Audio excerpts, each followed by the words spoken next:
studio, Ryan. Hi, great to be here. Thank you. Of course, yeah, thanks for coming in.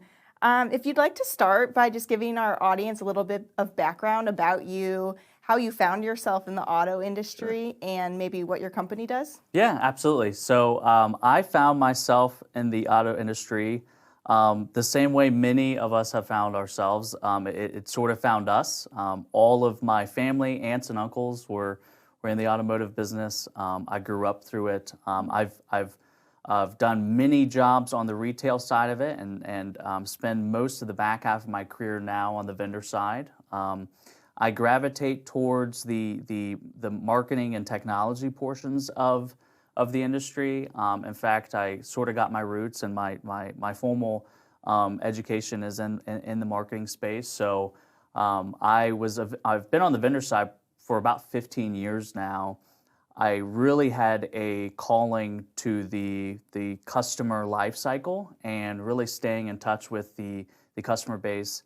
And I began my journey with SoundFox back in 2011 when we had decided, there's all of this technology and all of these mechanisms in place to really bring the guest to the front door of the dealership and to the showroom for them to shop. But there was nothing really in place just yet that was really taking advantage of the time that was being spent shopping around or sitting in the service lounge or even waiting on hold. And so we really were looking at ways to enhance that guest experience as they were visiting. That's great and super important, both just for customer retention, making the customers have a great experience, as well as making some money. Exactly. So obviously, I'm sure you know as well as we all do, that this is a very unique environment that we are in the auto industry right now. To say the least. So what softwares and technologies do you suggest dealerships need to integrate into their marketing plans? Yeah. So like you said, it's never been so unique in so many different ways. But anytime there's change, I believe that there's opportunity. And so some of the opportunities that I see that a lot of the more progressive and educated dealers are bringing to the table is really getting in touch and in tune with what their guests and customers like, how they like to shop, and how they like to communicate. Not just inside their walls, but all the way from the beginning when they're doing research. And so, I've seen some of the more advanced dealerships really working with their website and getting the workflows that are going on the website, tracking, with tracking snippets, whether it's proprietary or otherwise, for the experience to be made all the way through the process of shopping for a car, looking at different things, watching the videos, interacting with the brand that they have, and making sure that they're communicating in such a way that it's relevant for that guest or soon-to-be customer would like to be communicated with, but also with the type of messaging that is really making sense to what they're doing at the time. So if they're looking at a specific vehicle, or maybe they're looking at something that's posted on their website, we want to make sure the communications are matching what they're saying. And so a lot of the technologies that are out there are further enhancing these opportunities when guests are shopping or in a research stage to be able to communicate with them and hopefully bring them into the dealership, because maybe those shoppers online haven't ever even been familiar with the brand or haven't actually stepped foot on the dealership level. And so I would say the next part of that is really understanding that funnel. The funnel that I like to kind of talk about is, you have this funnel of strangers, then visitors, then what we would consider a lead or a shopper, and then as you work your way down, you want a strong customer base, and soon to be promoters. And so those are the awareness of having that funnel and making sure that you're looking at it all your channels, including your website and in your showroom, is really the determining factor right now. So with that funnel and all the channels you were discussing that go on throughout the funnel, do you have any specific examples of what successful dealerships are doing right now to reach customers at all those channels? Yeah, so a lot of them, many dealerships have their business development centers, and many businesses are using, very traditional. If someone clicks, I'd like to get a quote, or I'd like to have someone reach out to me, and those are pretty standard. But if you have a smart enough website that has workflows that are set up for when someone watches a video, or someone plays with the calculator, or maybe they fill a form out that they want some more information, that the business development center is getting queued. If they share their email, again, obviously, I'm a big believer in all the permission-based type of communication. So if they're sharing their email to be communicated with, that those communications and those workflows are being set up in such a way that the communication back to that customer, or soon-to-be customer, is relevant to what they reached out to, and it's not just cast this large net. So getting more specific and relevant in the messaging is always the best practice, and those are some of those examples that I believe are making a bigger difference when engaging with new customers and retaining your current ones. For sure. And about that consistency of messaging, in different areas of the sales funnel, is the messaging going to change? Is it going to stay pretty consistent based on the customer type? Yeah, it's a great question. So I think messaging change depends on the funnel, absolutely, and specifically to SoundFox and some of our best practices. When a guest walks into those doors, they've sort of reached the second half of their journey, and so a lot of the mechanisms that are put in place are tailored in such a way that they, at the end of the day, they'd like them to come and visit the store. Well, we take that a step further by creating that guest experience, so that we're creating the positive buying behavior, and that we're creating the messaging that is allowing those guests to feel comfortable and to feel familiarized with the brand.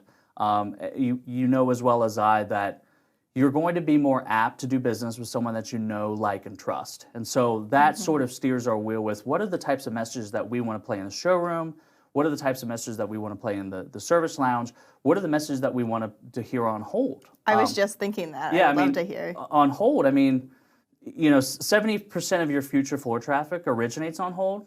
And Interesting. the average, don't quote me on this, but the average hold time, last time I checked, in the automotive space was 2 minutes and 33 seconds, which is a full minute less than the average song. So it makes more sense to play very targeted messages that are geared in such a way to bring guests in and familiarize themselves with the brand and get to know them, because they're community-driven businesses, and that's another part of the branding that we believe, that we want to have, is that you have, the dealership's history, how they got started, what they provide in the community, how they differentiate themselves from the others in the marketplace. And so when you start thinking about messaging from that aspect, as opposed to, just the salesy type, messaging, you can really begin to start relating to the guests in the way that they want to be spoken with. Absolutely. That's really interesting. I think I would appreciate hearing more informational messaging on a hold message instead of music. Yeah. So and it's funny you say that, because you're a lot like a lot of our, we have some statistics that will show that there is certain forms of communication that customers and guests prefer to be, or just a consumer in general, that they prefer to be communicated with, and there's also forms of communication that they don't prefer, and there's a timeliness to the communication, there's a relevance to the communication, and as so long as that you are communicating in such a way that they prefer at a time and a manner that you're doing it, you will in fact get better results with their reaction. I'd like to switch gears a little bit and talk a little bit about SoundFox's specific offerings, values to dealers.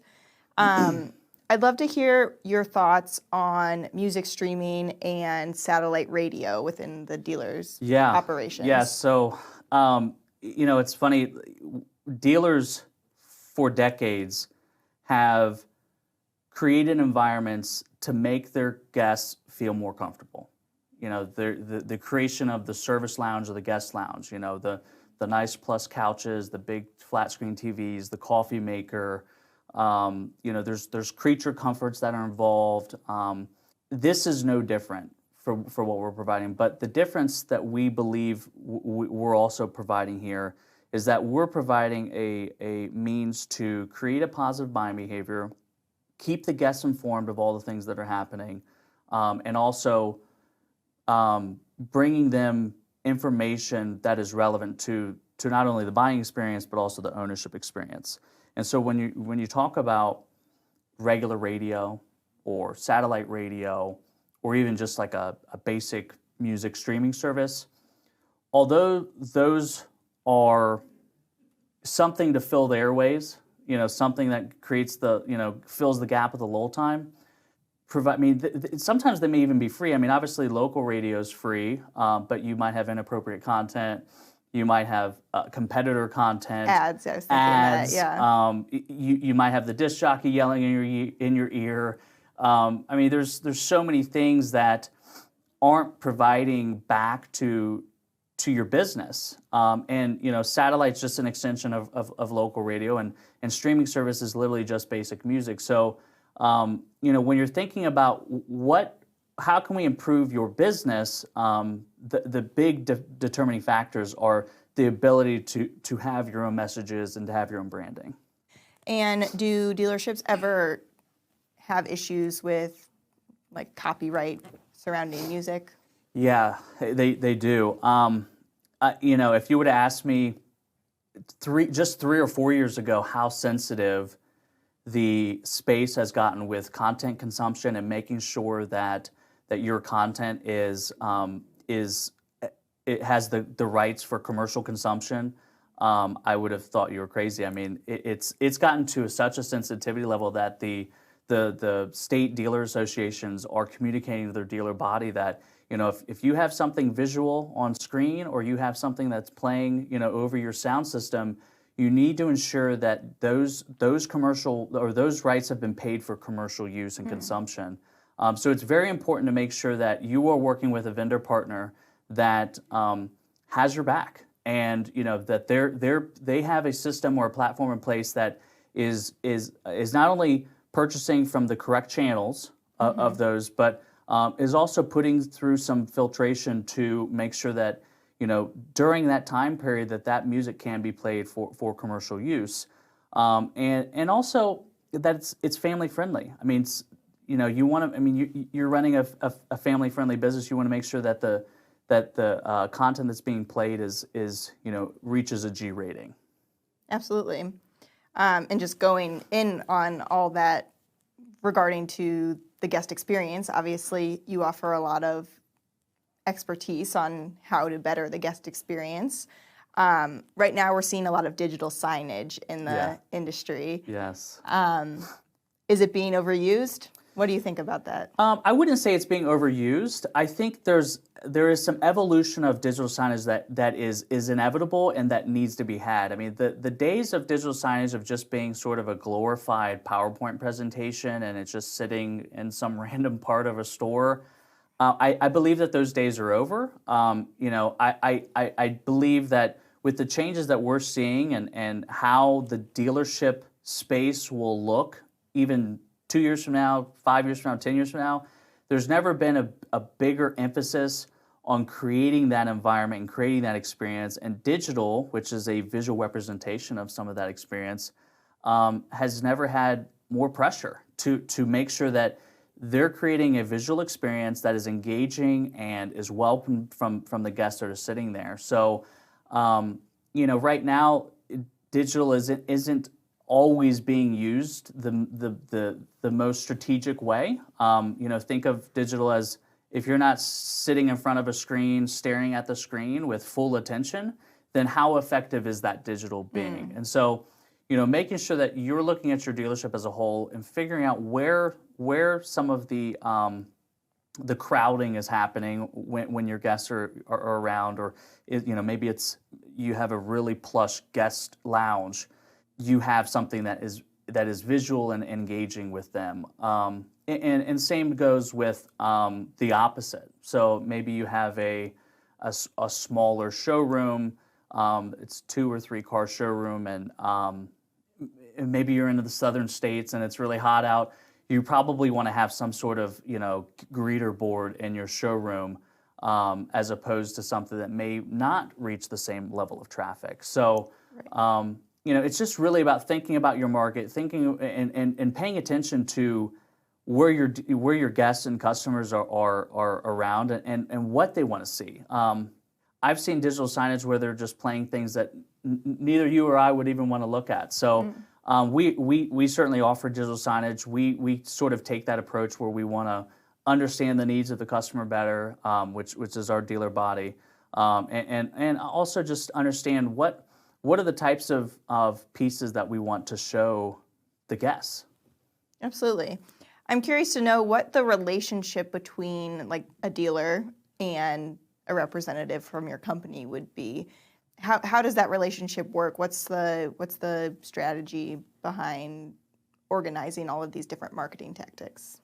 Yeah. So when SoundFox partners up with the dealership, we claim and like to say that we are a full service offering as opposed to a self-service offering. I mean, we represent a white glove experience because that's the experience that we want for their guests. Sure. And so the idea behind this is that we do all of the heavy lifting. The player is a plug and play media player. It either has visual services or it's audio services, and then we're from the car business, and like I said, I mean we grew up in the automotive space, and so we understand auto better than most, and so we have our own library of messages that are best practices that are all automotive centric.